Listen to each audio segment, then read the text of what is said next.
Hello everyone, my name is Slavko Komarnytsky and I'm Associate Professor with NC State University and the Director of Mobile Discovery Program. Today I'm here to talk about the endocannabinoid system. Endocannabinoid system is a very interesting system because we discovered it not so long ago, maybe 30-40 years, and it's a layered system. So basically it consists of 3 different groups of molecules which work together to make it happen. So the first one is cannabinoid receptors, right? These are the molecules which sit on the outside of the cell and perceive the cannabinoid signals. Then there is the signals themselves. These are the endocannabinoid molecules which our body produces, which travel from one tissue of the body to another tissue of the body and carry the signal. And finally, the metabolic enzymes that stop the signal from propagating. So basically what they do, they metabolize cannabinoids to make them inactive. Endocannabinoids themselves are lipid molecules, right? So our body uses fats, lipids, to basically signal from one part of the body to another part of the body on how efficient system works, right? And the reason why we use lipids is very simple. Lipids are soluble in the cell membranes, so it's very easy for them to be produced in the cell, to travel across the membrane, carry over to another part of the body, and give away the signal to another tissue. They are produced in our bodies, right? That's why they're called endocannabinoids, but they're also found in other organisms like plants, which make molecules which are similar to endocannabinoids, and because of the similarities in the structure, they also have a similar function if they happen to be ingested into our body. We produce endocannabinoids on demand. So basically what happens is that we always have a small pool of cannabinoids ready to go, and the body releases them in response to the environmental or physiological clues to make sure that the system is kept in homeostasis. The endocannabinoids bind to cannabinoid receptors and they release different signals, including neurotransmitters, which regulate functions of the physiological systems. There are 2 major endocannabinoids in our bodies. I mean, the famous one, anandamide, and then there are less known ones, the 2-AG. Everybody knows about anandamide because this was the first endocannabinoids that were discovered. Basically, everybody thinks that anandamide is the core part of the endocannabinoid system because it is responsible for the feeling of happiness and satisfaction that we always get when everything is working out correct. However, the 2-AG is basically a black horse in our endocannabinoid system. It's a silent molecule which is behind the scenes, but it's the one that's actually produced at much higher levels on a constant supply to make sure that the system works properly. The other types of cannabinoids, which can be found outside of our bodies, are mostly coming from plants. And because of that reason, they are called phytocannabinoids. And these are the molecules which are structurally very similar to endocannabinoids, which means that once ingested, they can travel through our body and they can interact with endocannabinoid receptors. But they are produced and secreted by plants, one of those plants being hemp. It's interesting to know that hemp produces a variety of endocannabinoids, about 90 of them. And all these molecules, they're structurally a little different, which means they will have different affinities for the receptors, and they will have different speeds with which they cross the cell membrane and interact with those receptors, which means they will have slightly different physiological effects. There are also some synthetic cannabinoids which we can synthesize in the lab, which also interact with endocannabinoid receptors and can basically produce very similar physiological effects. The cannabinoid receptors themselves, these are the primary targets of the ECS system in the body. And from now, for the most part, we know about 2 well-characterized cannabinoid receptors. And for the shortness of being abbreviated, they are called CB1 and CB2. They are very similar, both in their structure, in their function. So what differentiates the activity of the 2 receptors, it's where they are located and what kind of signals they transduce.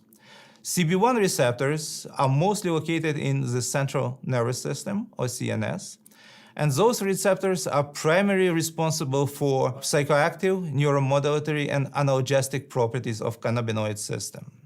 These are the receptors which are specifically targeted by THC, the psychoactive component of cannabis. And you can find them in brain, you can find them in fat cells, liver cells, and musculoskeletal tissues. On the other hand, if you're looking outside of the CNS, in the periphery of the body, you will see the majority of the CB2 receptors are found in there. They are especially abundant in the immune system, so we are talking about macrophages and B and T cells, They are responsible for the immune system activation. And they are also present in the gastrointestinal system, where they regulate a lot of processes involved in the digestion and absorption of metabolites. The reason that CB1 and CB2 receptors are spatially distributed in our body is because they perform a slightly different function. The receptors in CNS are responsible for our well-being and for the perception of pain. The receptors on the outside of the system, they are responsible for the regulation of our immune system, making sure that our bodies adapt and perform well if environment challenges us in any way. So when you think about phytocannabinoids present in plants, they do exactly the same thing. Once ingested, they will travel through our bodies and interact both with CB1 and CB2 receptors, and this way they will be able to support our mental and immune health. The ECS system is a very peculiar system. It basically was designed by evolution to help us to deal with the chronic stress. If you can think about it, our bodies are bombarded from the environment with myriad of different signals, right? We have to react to visual clues, auditory clues, temperature, stress, attack, and we have to respond to the environment, which means we have to perceive those signals, process them, and then build up some kind of answer to them. Our physiological system is great in doing that. What's important for us is that once these signals are entering our body, they need to be silent and bring back to the baseline levels. And this is what the critical part of the ECS is. So in a way, ECS system put brakes on every single signaling which happens in our bodies. Right? So if you overstimulate immune system, ECS system steps up to basically bring it down, calm it down, and put it in a baseline so we are ready for the next challenge. If you are too excited and your cardiovascular system goes up, you pump a lot of blood, you get a flush on your face, the ECS system steps in to slow down the signal transmission into your body and put it back in check. Because cannabinoid system is present everywhere in our bodies and can be found in every single cell, it ties those cells and ties those physiological systems together. So basically corresponding to a wide array of different functions put together to support the basic homeostasis in our body. Most of the time we don't even realize it's there. And pretty much every single thing that you do, whether you relax, whether you eat food, so you participate in metabolism, you sleep, you try to memorize something. The ECS system is behind the scene working to put everything back to the baseline to make sure that you can function again. Because the ECS system is involved in so many different physiological systems, it regulates many complex functions associated with body development. It plays part in development and maturation of our immune system. It resolves inflammation, helps with perceiving and resolving pain and forming emotional memories, and it also plays a critical role in neuroplasticity during the embryonic development.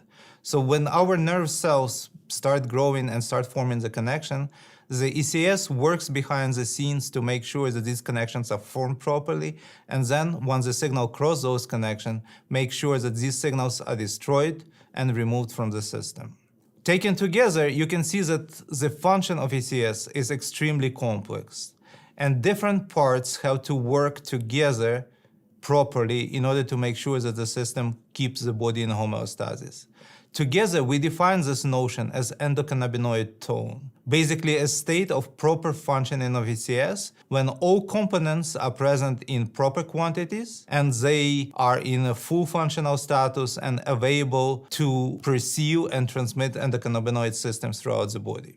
Endocannabinoid tone is influenced by the physical activity, nutrition, and stress management in our bodies. Let's talk a little bit more about phytocannabinoids, the cannabinoid molecules which are present in plants. One of the most famous sources of cannabinoids is cannabis, and medicinal uses of cannabis-based products have been documented for thousands of years. It's very important to understand the legal differences between the hemp and marijuana because both of these names are attached to the cannabis plant. The major difference is the THC content of the plant. Legally, if there is less than 0.3% of THC found in a dry weight of the plant, this type of the plant is considered hemp, and anything above that, the plant is considered and regulated as marijuana.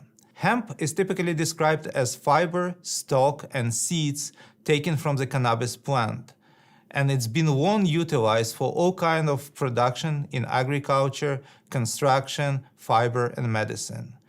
Plants originated in Central Asia, and they were cultivated for about 10,000 years in the recorded histories that we know of, and maybe much earlier than that. And as human population migrated from Central Asia to different parts of the world, they took the cannabis plants with them. There is a big reason why they did it. It's because of the THC and CBD molecules which are present in those plants, which interact with cannabinoid system and help us to feel better in many different ways. Phytocannabinoids in hemp mostly activate CB2 receptors, which means that they lack the psychoactive activity associated with THC. Other phytoactive compounds found in hemp include terpenes and stilbenes, and these are responsible for sensory and aromatic properties of the hemp strains that you can experience. Hemp oil, usually extracted from the flowers, seeds, and stalk of the hemp, is creating a full spectrum phytocannabinoid products which can be isolated from hemp. Basically, you can think about it as hemp oil which combines the cannabinoids present in a plant. Marijuana is typically defined as all parts of the plant excluding the stalk and seeds, and favors high THC content over other phytocannabinoids which are present in hemp plants. Polyunsaturated fatty acids are both precursors and homeostatic regulators of endocannabinoids. And this way, they support the endocannabinoid tone and they support the ECS system. There are two types of polyunsaturated fatty acids, and they are known as omega-3 and omega-6, depending on where the unsaturated double bond is found in their chemical structure. The omega-6 fatty acids serve as a major source for the production of anandamide and 2-AG, while the omega-3 fatty acids are metabolized directly into EPA and DHA, and these two molecules are critical for the regulation of our immune function. They ultimately give rise to inflammation-resolving factors, including resolvins, protectins, and marazines that stop the propagation of inflammation in our bodies. Omega-3 and omega-6 endocannabinoid precursors share similar receptor activation pathways. In conclusion, let's summarize the key points of today's discussion. ECS is a very complex physiological system which is present in our bodies, and often we are not aware of it because it performs a silent homeostatic role. It contains three major components: the enzymes, cannabinoids, and receptors which perceive them. And it's just like any other physiological system in our bodies, we have to take care of it.